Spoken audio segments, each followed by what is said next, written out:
Silver got crushed today, but I don't think it's going to last long. Mainly because of the two reasons that I'm going to talk about as to why we saw such a dramatic move down in silver's price today. So let's explore.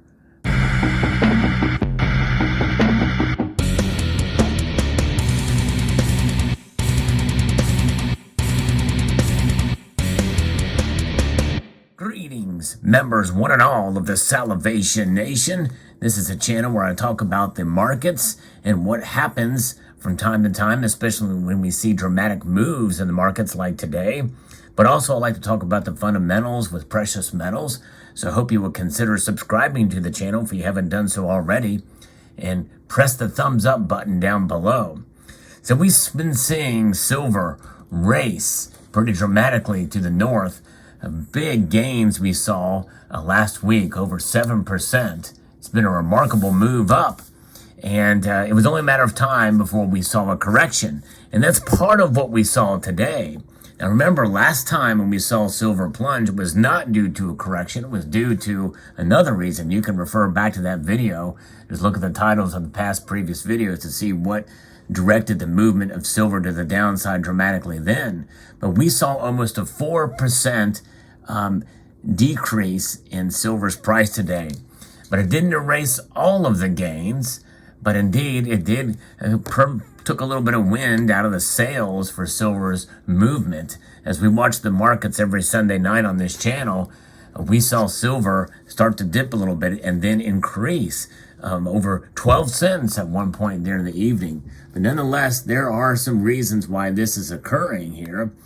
And I'm going to be referencing an article here from Kitco, and it basically talks about what's going on. Silver has been hit hard by some profit taking, and that's part of what a correction is about, right? People take profits on some of the big gains.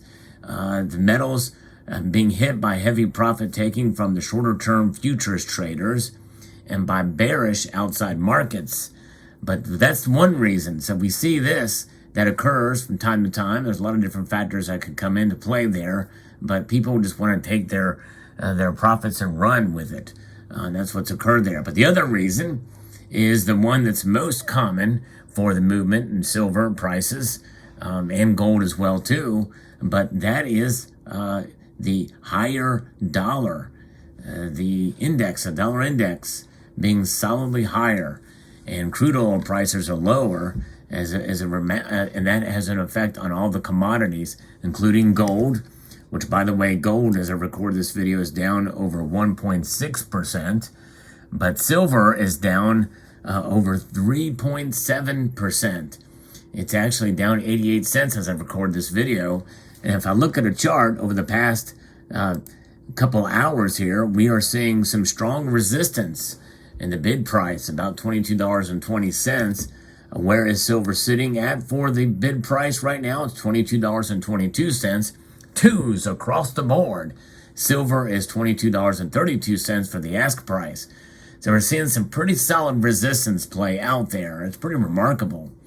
Rising U.S. Treasury yields are another thing, are a bearish element for the precious metal markets today too. So if their Treasury yields go up, and that does weigh hard on precious metals.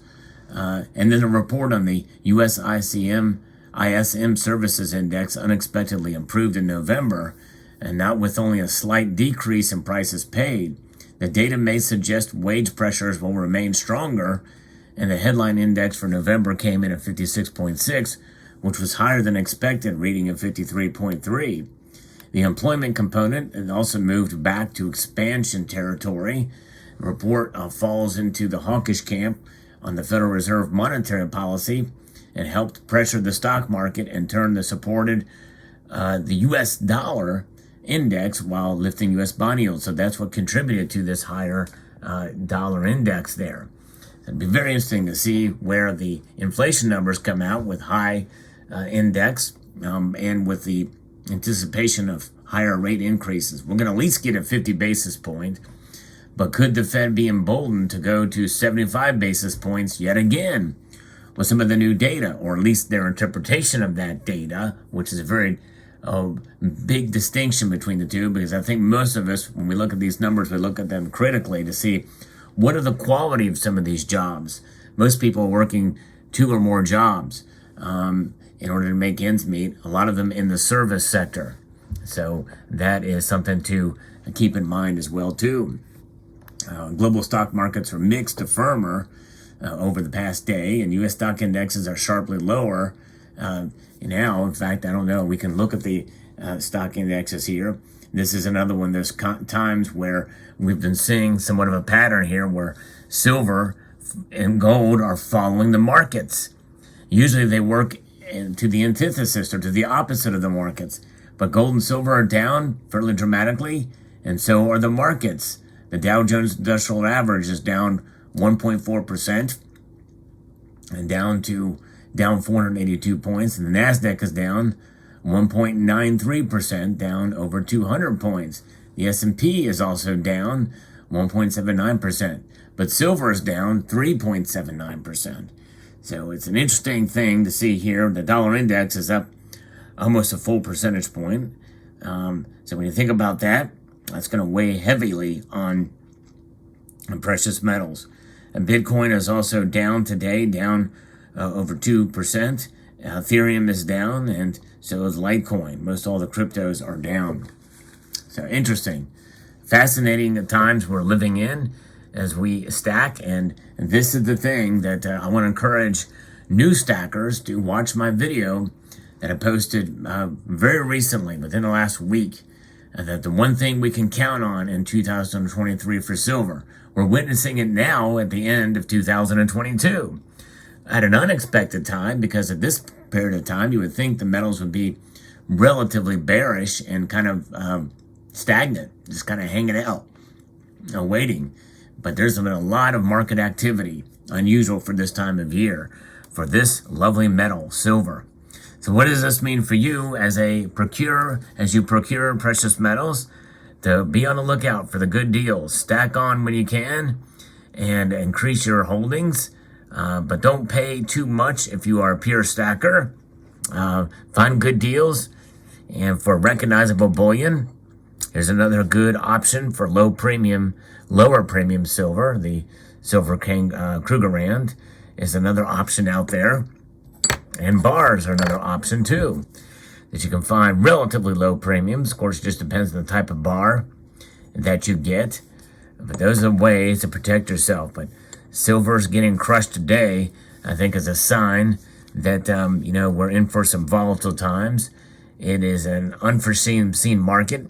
There's a lot of things that are happening now in the economy and what we fear what may be ahead that will definitely weigh heavily on our decisions to continue to stack, and it means that likely it's going to pay off for us.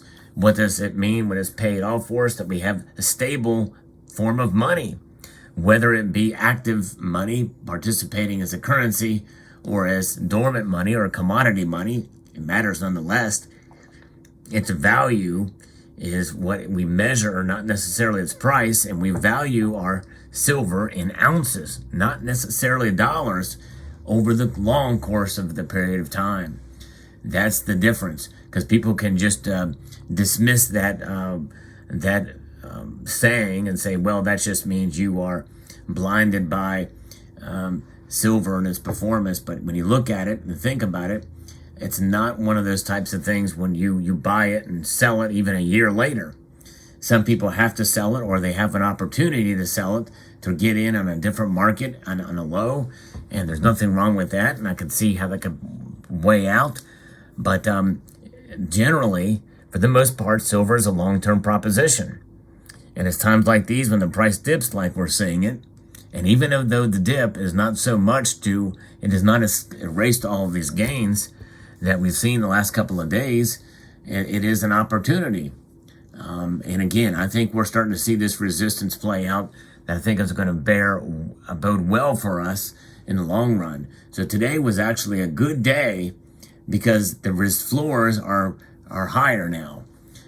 It's remarkable, at least if the trend continues from what I'm seeing here. And that's kind of where we're at here. And so we've got the downside seems limited. There's another article from FX Street that talks about this. Retreating from the mid-23s, or the highest level since April on Monday, drops to the lower end of its daily range during the early European session.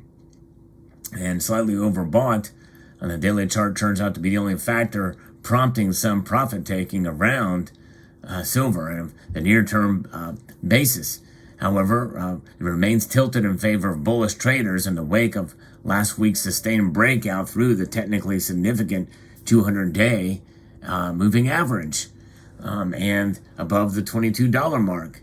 Any subsequent pullback might still be seen as a buying opportunity, and is more likely to remain limited, at least for the time. And so it remains positive for us, which is why it's a limited downside. It's not very often that I say that, during these times, this little dip very well may be limited, and we could have seen the solidification of a new floor for silver. So there you have it. Let me know what your thoughts are in the comment section below. Exciting times indeed for silver as it is racing through, and that's part of sometimes when you go to a race, there's some hiccups in that race, slowdowns, and you're speeding up, and some people get into accidents in a race, but nonetheless, somehow, somewhere, somebody comes in first, and they're all going fast, and when things go fast, a lot of things can happen very quickly. And reaction time is important the faster you go. And so there that is. But I tell you what, for those of us, sometimes it's okay during this time just to hold on to your silver. So making no moves, for those who have it, sometimes can be better than making a rash decision. So let me know what your thoughts are in the comment section below. I'd like to extend a multitude of gratitude to you all for taking the time to watch, and to encourage you to please rate, share, comment, and subscribe.